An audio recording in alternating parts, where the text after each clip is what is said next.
Good morning. সকাল সকাল চলে এলাম তোমাদের সামনে। দিনটা আজকে ভালো কাটুক। আজকে 1 জানুয়ারি, বছরের একটা সুন্দরতম প্রথম দিন। তো সেটা যেন সবার খুব ভালো কাটে। তো আজকে আমি আমার বিছানার চাদরগুলো একটু চেঞ্জ করব। কদিন ধরে কিচ্ছু করতে পারছিলাম না। এক তো বাড়ি ছিলাম না, তার আগে শরীর খারাপ, সব মিলিয়ে মিশিয়ে চলছিল, বুঝলে। কোনো রকমে করেছি, ব্লগও শেয়ার করতে পারিনি। তো চলো এখন একটু চাদরটা পাল্টে নিই। আজকে আমি 1 জানুয়ারি, যেহেতু একটা ভালো দিন, আজকে আমি আমার জন্মদিনে দেওয়া পৌশালির চাদরটা পাতবো। পৌশালি আমাকে এই চাদরটা জন্মদিনে গিফট করেছিল। তো দেখো, দুর্ভাগ্যের বিষয় আমার কি বলো তো, সব আমার পিঙ্ক। আর এই চাদরটা পিঙ্ক হলেও কি হবে বলো তো, এইটা কিন্তু আমার প্রচণ্ড ভালোবাসার। কারণ ও জানে যে সমাধি পিঙ্ক কালারের চাদর খুব ভালোবাসে। আর সত্যিই তাই, আমি কিন্তু পিঙ্ক কালারের চাদরটাই বেশি ভালোবাসি। আর এবারে ঠিক করেছি আর কিছু পিঙ্ক কালারের চাদর কিনবো না। কারণ অনেক আমার পিঙ্ক চাদর হয়ে গেছে, জানো, এটাই লাস্ট। তো এরপর আমি যে চাদরগুলো কিনবো সেগুলো ভাবছি আমি অন্য কালারের কিনবো। যখনই চাদর কিনি তখনই ওমা সেই ঘুরে ফিরে দেখি আমার গিয়ে পিঙ্ক কালার। তো ঠিক করেছি এই যে আজকে 1 জানুয়ারির দিন সবাই জানো তো একটা করে নেয়, তা আমি ঠিক করেছি পিঙ্ক আমি কোনো কিছু কিনবো না। আর কি করব বলো, যাই হোক, একা একাই রয়েছি ঘরের মধ্যে, চাদর টাদরগুলো পেতে নিই, দেখি এরপর কি করা যায়। তো দেখো আমার চাদরটা পাতা হয়ে গেছে, বালিশের ওয়ারও চেঞ্জ করেছি। আর এর মধ্যে না কোল বালিশের ওয়ার ছিল না, সেই জন্য আমার কোল বালিশের ওয়ারগুলো আর চেঞ্জ করা হলো না। তো এই ঘরটা ছেড়ে পরিষ্কার করা হয়ে গেছে, জানলা খুলিনি, ভীষণ ঠান্ডা হাওয়া। তো আবার এই ঘরটায় চলে এসেছি। এই ঘরটাতে তো শুই না, বসে বসে একটু ভিডিও করি, আর কেউ এলে একটু গল্প টল্প করি, এই হচ্ছে ব্যাপার। তো এই ঘরের চাদরটাও এই দেখো পিঙ্ক কালার, এই যে পাতা রয়েছে দেখো সেটাও পিঙ্ক কালার। কি যন্ত্রণায় যে আমি পড়েছি তোমাদেরকে কি বলবো। তো চলো এই ঘরের চাদরটাও আজকে একটু চেঞ্জ করে ফেলি। 1 জানুয়ারির দিন দুটো চাদরই একসাথে চেঞ্জ করে নিই। তো এই ঘরের চাদরটাও পাল্টাতে চলে এসেছি। তো হয়ে গেল আমার চাদর চেঞ্জ করা, এবার বালিশের ওয়ারটাও চেঞ্জ করে দিচ্ছি। এটা আবার অবশ্য সেট, এটা অসুবিধা হয় না। আর এই কোলবালিশের ওয়ারটা আমার ওই ঘরে পড়ানো আছে। তো সেই জন্য আমি ওই ঘরে দুটো কোলবালিশ নিয়ে আমি দুপাশে দিয়ে শুই, বুঝলে। দুটো পাশে থাকলে না, কোলবালিশ দেওয়া থাকলে মনে হয় যেন কেউ আছে। তো চলো, এই ঘরের বিছানাটাও আমি এইভাবে গুছিয়ে নিলাম, চাদর টাদর পাল্টে। এখন বেশ সুন্দর লাগছে বিছানাটা। আর এই যে আমার চার্জার টার্জার সব নিয়ে চলে এসেছি। আমি এই ঘরে বসে বসেই ভিডিও বানাই। আর বাইরে না এখনও কুয়াশা, জানো। দেখো ব্যাক ক্যামেরা করে দেখাচ্ছি, এখনও কুয়াশা হয়ে রয়েছে, 10টা বাজে, তাও দেখো কিরম কুয়াশা। সকালে তো ভীষণ কুয়াশা ছিল। আগের দিন সন্ধেবেলা একটু দোকানে বেরিয়েছিলাম, সেটা হচ্ছে চিনি, ডিম, সর্ষের তেল, একটা পাউরুটি, একটু কড়াইশুঁটি, একটা বেগুন, একটা ফুলকপি, আলু, পেঁয়াজ, এই কিনে নিয়ে চলে এসেছি। তো সেগুলো এবার রান্নাবান্না তো করতে হবে। যে 1 কাপ চা আর আমার সাথে হচ্ছে পাউরুটি। এই পাউরুটি আমার ভীষণ প্রিয়, চা দিয়ে খাওয়ার জন্য। ডিম টোস্ট, মাখন পাউরুটি, কলা দিয়ে পাউরুটি। কালকে কলা আনতে গিয়েছিলাম, কিন্তু কলাগুলো না একটু কালো কালো দেখছিলাম, ওই জন্য আমার আর নিতে ইচ্ছা করলো না। তাই বললাম দুধ চা দিয়ে খেয়ে নেবো, মাখন লাগিয়ে চিনি দিয়ে, চলো ওইভাবেই খেয়ে নেবো। তো চলো একটু তোমাদেরকেও শেয়ার করে দিই, খাও খাও খাও সোনারা। তো চা দিয়ে পাউরুটি খাবো।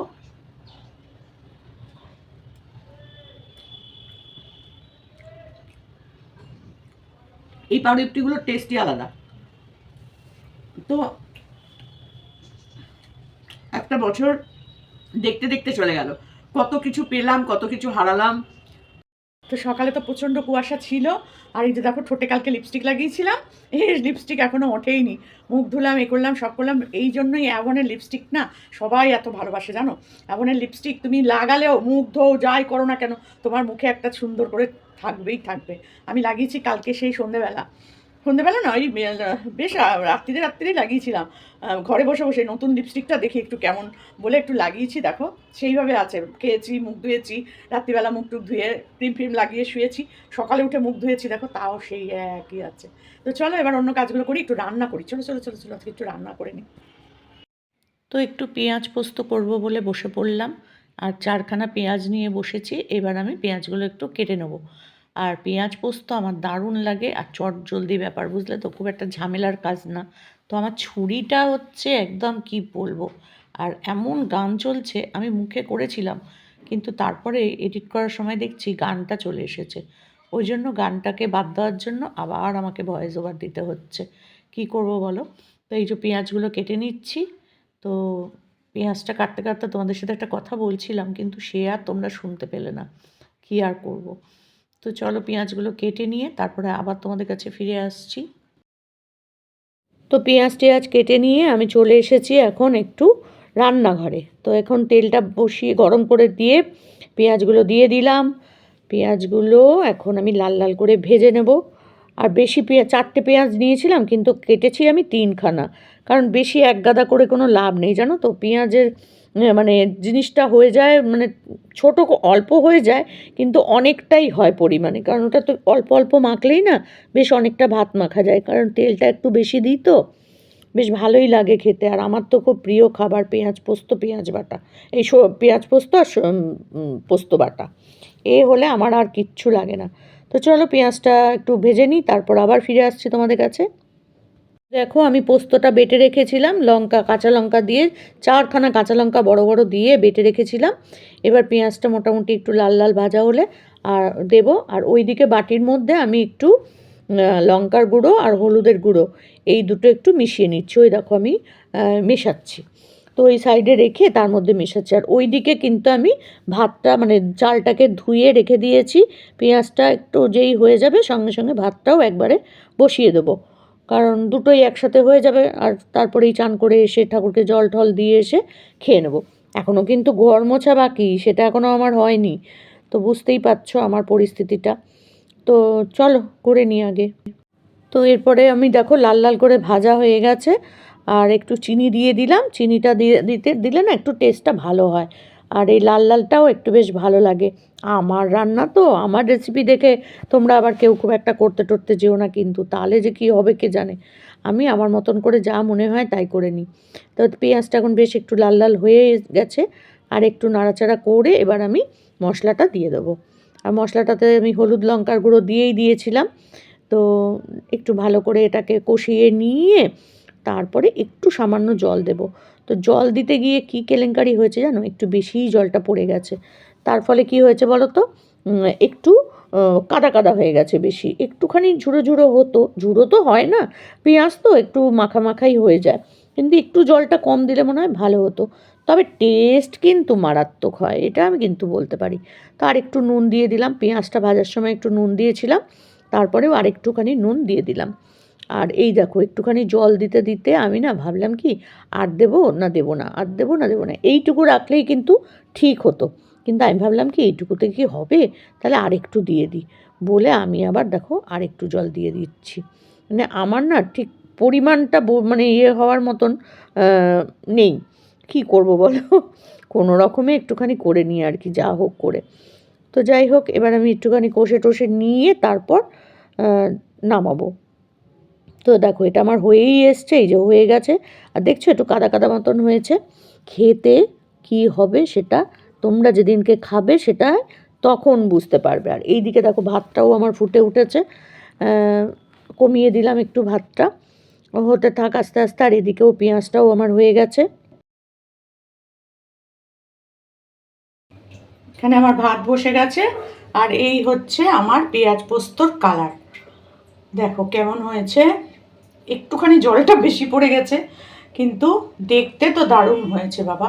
খেতে কেমন হবে আমি জানি না। তো চলো আমার রান্নাটা মোটামুটি শেষ, আর আমার খাবার সরঞ্জামও রেডি। এই যে এখানে পোস্ত বাটা রেখে দিয়েছি তেল দিয়ে, আর এইটুকুনি আমার আজকে মেনু। তো আমার সব মোছা ধোয়া মাজা যা যা করার, এই যে ভাতও হয়ে গেছে এখানে, একদম ফ্যান ট্যান ঝাড়া হয়ে গেছে। আর গ্যাস মোছা আর এটা এগুলো এর ওপরে রেখে দিচ্ছি, একটু গরম গরম থাকবে আর কি। তাহলে এবার আমাকে যেতে হবে ঘর মুছতে। আর ওইদিকে কড়া টড়া সব মাজা মোজা পরিষ্কার হয়ে গেছে, ঢাকা চাপা দিয়ে চললাম এবার আমি ঘর মুছতে। এই যে তোমাদের রান্নাঘর দেখিয়ে দিলাম পরিষ্কার করে গোছানো, তাক টাক মানে এই যে পেছনের ইয়েটি সব পরিষ্কার করে দিয়ে দিয়েছি, গ্যাস মোছা হয়ে গেছে। তো চলো এবার যাই ঘরটরগুলো মুছে নিগে। তো চলে এলাম ঘরগুলো মুছতে, সকালে ঝাঁট দিয়ে রেখে দিয়েছিলাম। এবার ঘরগুলো একদম ঝকাঝক করে মুছে নেবো। আর এই দিকে দেখো একটা ব্যাগ রাখা আছে, এখানে সব আমার চাদরগুলো ভাঁজ করে করে ঢুকিয়ে রাখা আছে। আমি যাব আমার বান্ধবীর বাড়িতে, গিয়ে ওর ওয়াশিং মেশিনে কেচে নিয়ে আসবো। আমি না বসে বসে আর কাচতে পারছি না। আমার বাঁ হাতটায় তো এখনও ব্যথাটা তো কমেনি। অ্যাক্সিডেন্টের পর থেকে এখনও বাঁ হাতে ব্যথা, বুকেও এখনও ব্যথাটা আছে। তো ও তখন বলল, না তুমি আর বসে কেচো না, তুমি সব ব্যাগে করে নিয়ে আমার বাড়িতে চলে আসবে, শান্তি করে সব গুছিয়ে গাছিয়ে কেচে। আর ওর ওয়াশিং মেশিন আছে, তো ওকেও কষ্ট করে কাচতে হবে না, তো সব একবারে কেচে নেবো। তো এই ঘরটাও মুছতে চলে এলাম। ঘরগুলো না আমি 2-3 বার করে জল পাল্টে পাল্টে মুছি, জানো তো। আমার এই একটা বড় বাজে স্বভাব আছে। একবার এমনি জল দিয়ে মুছি, তারপর আবার ফিনাইল দিয়ে আবার রগড়ে রগড়ে মুছি। বাইরের বারান্দাটাতে জল ঢালবো, এখনও জল ঢালা হয়নি। তো আমার স্নান কমপ্লিট। দেখো 4টে নাইটি কাচলাম, সকাল থেকে তো ধোয়া হয়নি বাসি নাইটি, তো সেগুলো ধুলাম। কালকে সন্ধ্যে বিকেলের মানে দুপুরে খাওয়ার পরের নাইটি সব তো থাকে, রাত্রিরে তো আর ধুই না, তো সেইগুলো সব ধুয়ে দিলাম। আমার কাজ শেষ। তো আমার পুজো দেওয়া হয়ে গেছে, এই যে পুজো দিয়ে দিলাম। চলো এবার আমি খেতে বসবো। তো দেখো কিভাবে সাজিয়েছি, এইভাবেই আজকে সাজিয়ে দিয়েছি। মোটামুটি একটু তৈরি হয়ে নিয়েছি, আর মাথাটাতে না শ্যাম্পু ট্যাম্পু কিছু করিনি, মাথাটা পুরো তেল তেল হয়ে রয়েছে। কিন্তু তাও আজকে কিন্তু বেরোনো বন্ধ হবে না। সমস্ত জানোই কাজকর্ম সেরে তোমাদের সাথে একটু গল্প টল্প করে টোরে নিয়ে এখন বেরোচ্ছি আমি আর পিঙ্কি আমার বান্ধবী, জানোই। দুজনে মিলে এখন যাচ্ছি একটু মেলায়। আমাদের এখানে জানোই পৌষ মেলা চলছে, শ্যামনগর পৌষ মেলা একদম বিখ্যাত মেলা। তো সেখানে যাচ্ছি। আমি তৈরি হয়ে নিয়েছি, এই শাড়িটা আজকে নতুন পরেছি। এই শাড়িটা আমার জন্মদিনে একজন গিফট করেছে, মানে আমার বান্ধবী, তোমাদের দেখিয়েছিলাম। তো সেইটা মিশো থেকে নিয়েছিল।